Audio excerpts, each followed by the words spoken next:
G'day, welcome to the preview show, Mark Lambourne. Thanks for joining me, otherwise I'd be pretty lonely on this couch. I'll tell you what, where have the Duracell bunnies gone? I mean, Dallas Baker, we've missed him all week. Yep. Excused Monday and excused today for what looks to be a good betting card at Randwick tomorrow, because we've seen the rain come yet again. Thursday night has seen Gosford out of action for Friday, and 2 inches of rain at Randwick. We're on a heavy 10. Doom and gloom. Isn't it sad? Anyway, so it's as you were at Randwick. We're playing between wet and not so wet, but all tracks are wet, and most of the form is wet, so it's not a great issue with it. Other than to say, how will the 9 metre rail play? Yes. When the 6 metre rail played so hard up against the fence. I know Dallas keeps maintaining that the lane was in action, which is 2 to 3 off the fence in 6 metre position. I'm saying that was hard up against the inside, which leads me to forecast that a 9 metre rail will play away from the rails, but it's it's a fraught prediction, because there've been plenty of 9 metre rails where it's at least been rails in run, but I'm thinking that the 6 metre rails I've seen lately at Randwick in the last 6 to 9 months have been much closer to the inside than I'm used to, so I'm saying the 9 metre rail is a chance of being wider. Certainly a 10 metre rail gets you wide, 12 metre rail absolute. And I'm hoping it's wide, because I don't want to see a repeat of a fortnight back. Yeah, that was sort of, you're wide around the turn. You basically had no chance. Well, more than one off the fence. Yeah, and you're a price. You're one of the best price assessors in the game. What price would you say that we're racing? All I told Glenn that Gosford would be fine and Randwick would be fine. So I've already struck the eternal optimist on the show about the tracks. Well, yeah, I just don't realise that they're going to be that keen to pull them off, and that's clearly what's happened to Gosford today. Okay. Because they didn't have that much rain. It only started raining 6 a.m. this morning. Yeah. But there was the promise of decent rain in the morning, which has happened. They've had an inch of rain. Yeah. And they didn't really want to race. They're keener to race tomorrow, I'd suspect. Okay. Well, so the intention will be there. The weather, I'd suggest, will be the showers will become scattered. So that we had rain, and if rain has moved to showers. Certainly there's still rain on the coast as we speak on Friday morning. But the showers should become infrequent, certainly by race time tomorrow, and they've just got to hold their breath. Press on. Hopefully it's okay for the 12 p.m. track inspection today. But anyway, so we push on.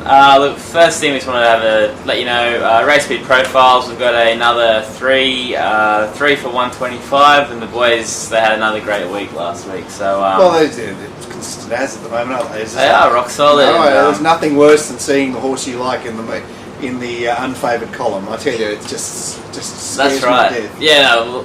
One thing we always sort of record the results by horses in the most favoured, but horses in the least favoured would be just as equally profitable. So the boys had a fantastic week, particularly in Melbourne. Doomben was strong, and Sydney was rock solid. And Sydney's been average cards, average even hard cards. Yeah, the race speed profiles. But the race speed profiles are doing their thing. So 3 for 125. Grab it this week. Let's start with race 1.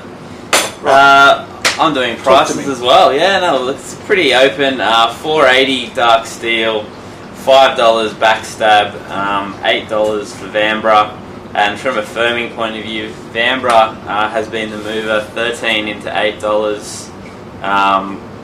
There was some money to Mr. Darcy, who's out, and Maternal actually was put up $5 favourite and has eased out to $8. So interesting that the firmer is the Resumer. Of course, he won on debut on this track, but that was a low race. He was last man standing, and I would have to oppose him here without a great deal of confidence. As far as the map is concerned, certainly Gay's horse Dark Steel, who comes home for his second race start. Is in the van. I'd expect Backstab to be on pace. He's having his fourth start in his first preparation, and the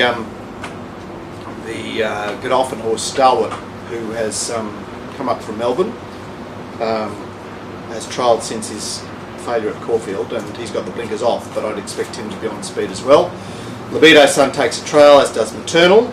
I had Precocious and Sergeant Dokes worse than midfield, and Vanbrugh, Belvedere and Jouer out the back. As always, Matt, the 2-year-old race is the interesting race of the day. I think so. I like them. But, a tinge of how do I say it? We haven't had a heavy 10 for 2-year-olds for a while, which always puts it a little bit different. Yeah, and that's I guess that's possibly in Backstab's favour and possibly against Vanbrugh. I said 3 Backstab, who came back to the city and was clearly unlucky at Warwick Farm. Dark Steel comes home for his second start. Did enough in what looks to be, I know people were touting that race as being a future great form reference, and his trials before that were good enough. 5 Stalwart, who has been well tuned. Losing the blinkers could be a good move there, and 2 Libido Sun. So I've bet around Vanbrugh, and I've certainly bet around Sergeant Dokes, who's won 3 races at home at Scone, and whose form is non-existent in my opinion. 3652, I'm having 2 units on number 3 and 1.5 units on number 6. Yeah, look, I was left with Backstab. I think up and running, has handled wet tracks, and look, desperately unlucky and hitting the line pretty hard. So I'll also be having 2 units on the Backstab, and I think that's all I want to do. I was sort of a little bit interested in the horse Precocious, who look, I know Yabaru, old mate Yabaru, ended up running a place in town, but that was probably because he was right up hard on the fence and he was 100 to 1. She found the line. She did have a very sweet run, and she's by Brown, and she's got Kathy O'Hara. So there's 3 strikes and you're out Precocious. Yeah, so I'll put a little asterisk on Precocious, but the only bet I'm having is Backstab. Well, the little another spruik, Mounting Yard Male. How can you breathe without it? Well, your breathing is laboured, isn't it? It's like you need the hospital. Exactly, and the two for $55 Melbourne and Sydney has been really popular. We're doing that again. So the boys in Moonee Valley, I think, on Saturday. You with us? Are you down? In Sydney? Yeah. And Benster at Randwick. He's actually been going really well. And he's excited about getting to a meeting after getting washed out today. So I need to anticipate there. Exactly. From the Mounting Yard Male Men. Mounting Yard Male Men, who are seeing them very well, actually. That's true. Race 2, Guys in Him, $2.40. Medcourt 5. Off the Rails and Lunar Rise, both coming in at $6. Marcus? Oh, an odd little race, isn't it? An awkward little race. I'm in the money. Returned to town and put in a much improved run last time, sitting outside transfers and boxing well. I expect her to take it up. Gods in Him has been kept fresh since winning the first up a low race on this track. Lunar Rise Medcourt underneath him would position behind the leaders. Pretorius is out wide, probably going back off the rails, and Capers out the back. It looks a muddling race and an ugly little race. I went into the race and I just was desperately trying to find I'm in the money because I was so impressed with her last start. Yeah. Given how she's been struggling on preparation. Yeah. But it's hard work to get her in. Did she run 100 to 1 the other day? No, she didn't run 100 to 1, but she ran long odds. Probably could have got 100 at some point. Yes. So anyway, 7 Gods in Him is not really my pin-up boy, but I get left with him quite easily here. 5 Lunar Rise. Everything's thrown at him. Yes, he's got the quick back up. Yeah. And he's had 2 wide runs at Rose Hill. The last one wasn't against him racing wide, but he was racing wide without cover. And the 7-day backup, he's had 4 runs back from a long spell. It's like D-Day for him. 6, I'm in the money, who I've already made her case, and 1, Medcourt, who has lost his way. I know that Dale is not very happy with him on tracks like this, and in fact what we'll see is we'll see all these bloody Godolphin horses get scratched, because that's what John O'Shea does. Yeah, so he's on the radio this morning saying the meeting should be off already. Why? Well, you know, why don't we just do it? John still gets paid. That's right, he still gets paid, of course. Yes. So shut your trap, please, Mr. O'Shea. Yeah, so Medcourt I couldn't like. Off the rails, I thought, just didn't do anything first up, Matt. No, he was sort of, I think he won first up last time. We thought he was sort of like this. You just, look, maybe you don't see the stayers sort of sprint well fresh twice in a row, maybe. Right, but, well, I don't know what it means for tomorrow. I took the sword to him. Yeah. 7-5-6-1, 3 units on number 7, God's in him. Fair play. Look, I landed on the horse that you did say is D-Day, it's Lunar Rise, so look, I think we got a 7-horse field, and I'll just have 3 units of Lunar Rise. I think everything gets thrown at him. Look, as Mark said, it's going to be a muddling tempo. He should just posse up, and look, guys in him, I'm just hoping backing up off that heavy, even though it was a month ago, I just hopefully from my point of view, he's lost his spring. Yeah, well, it's a weird situation, because trainers, you don't know what's going through their mind. The Team Hawkes is probably thinking, oh, you know, we better back off this horse after winning on a heavy track first up, which of course is no good. I think so. Yeah, that is the question mark over God's in him tomorrow. Yeah, so look, I think question marks on the 7, so I'll go with the 5, and look, there's a few. I'm in the money. He's desperately looking for Kensington to come back. But no, he a good run. As you said, off the rail, outside lead was not ideal last time. So no. I was surprised she was still there. In fact, I didn't recall. It didn't occur to me that she'd finished such a close-up third, because I was watching transfers and on after trying to get to transfers. Yeah. Didn't occur to me that I'm in the money was still there. Probably a small pox on the form for the race, but anyway. Okay. She's up and running. We'll run straight into race 3. Got $5 Mr. Impatience from Melbourne. $5 Morris. $6 for Kabbalistic, and $6.50 Old Mate Hassan Choice. Mark. Yes, how will these horses be ridden after the grilling that the riders received in the 3200 a fortnight back? Yeah, that's a good point, actually. It's a very good point. Anyway, Maris and Kabbalistic look to be on speed here. I'd say a bit Courage, who showed speed the other day. I don't know if that's the intention to go forward again, but he's a possibility. Mr. Impatience should certainly settle on the speed, and that's pretty much it. So there's plenty of back markers here, and I suppose D. Van Dyke's got first and last here on the map anyway. Look, Mr. Impatience, Moroney he seems to know when to bring these horses up. He's clearly had a bit of a struggle with this horse to this point, since him coming over from the UK, but finally put it together in a 3,000 metre race. Now, he does come back to 2,600, but seems to be on a path somewhere, and there's little to do here. 2 Mr. Impatience, 5 Maris. Every hope at Warwick Farm last time, but was trying 2,200 for the first time. He's now up to 26, but he'll be there. Same for 8 Kabbalistic, who Joe McDonald rode perfectly, but he's relatively lightly raced. The horse I was looking for in this race is 7 Soviet Courage, who ran in that same race.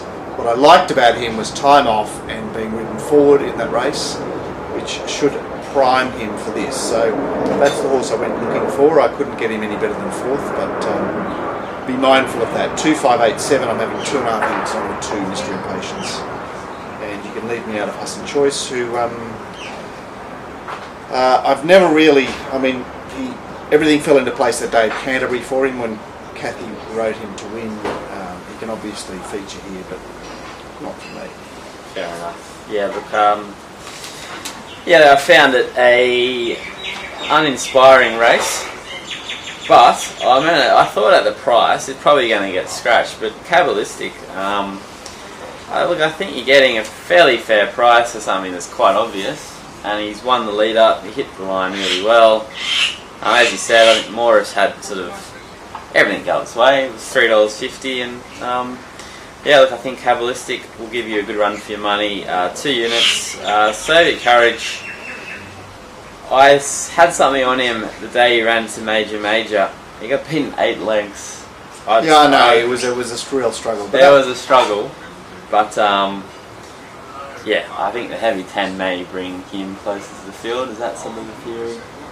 Well, my idea is that just he hasn't been ready. Yeah. For some reason. For some reason these horses take a long time. Yeah.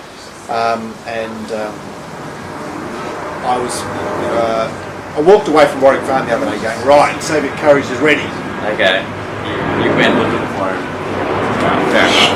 But, that'll do. Just the 2 units of Cabalistic. Race 4. Race 4, we've got $5 Sense and Reason. $6 for Meister Beale, Marty, Barramilla, and $8 for transfers. But the only mover has been the old wet tracker, Meister Beale, $9.50 into $6. Yeah, well, there's 2 views you can take of Meister Beale. I mean, the fact was she went forward the other day and she sort of finally showed some speed. Yes. But she also went forward and found the ideal position in the race and got beaten out of a place. Yes. Yep. So I'm betwixt and between with Meister Beale.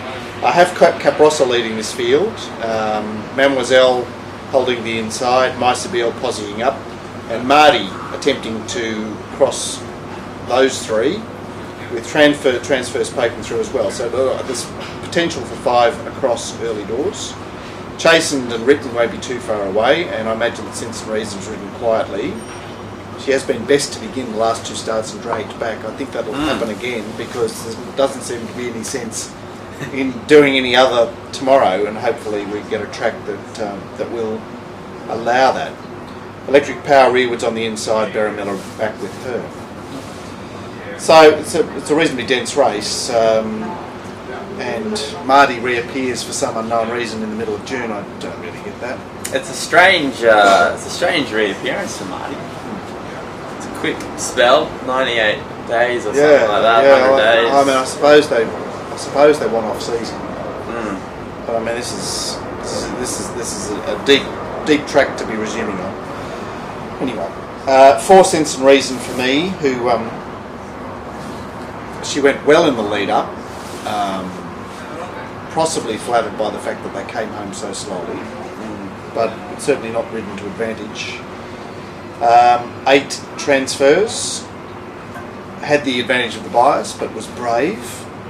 Song and Laughter was entitled to get her. 3 Marty and 6 Written, who used to be trained by Carmody. Yes. Had 2 runs up here. I think both on this track. Are they both on this track? It's raced twice here, yeah. Yeah. So its first 2 starts, and then went to be trained by Mick Kent. Was immediately a winner. In fact, has been quite a consistent mare in Melbourne ever since. And she had some time off before her last start, and I can see her being a player here. Mademoiselle, Wallace been avoiding these sorts of races with her, but she's certainly she's shown good speed in her last 2 runs in the back type races. Electric Power had an excuse the other day, an obvious excuse. Barramilla's racing okay, and Chasing is always a likely type. It's a decent betting race. Having 2 units of Sense and Reason, 4 and 3 6. Yeah, look, I'm going to have 2 units on Sense and Reason. I thought did a really good job sprinting home wide that day. So, and the fact that she's jumping well, I always think is a little thing to keep in your mind. The horses are feeling good about themselves, so she might get a chance tomorrow. 2 Barramilla, who won first up on a wet track and gets back here again, and I think is will be a good gamble is going to be in the finish. And I'm going to have 1 just on Meisterbiel, who dropping back from the group. Well, last start was back to Benchmark Company, but Against the boys. against the boys. So finally down from Group 2s to at Benchmark 85, just against the fillies and mares. So if ever, Meisterbiel gets her chance again tomorrow. So 2, 2 and 1 on Meisterbiel. That's it. 4 races down, we've got 4 to go.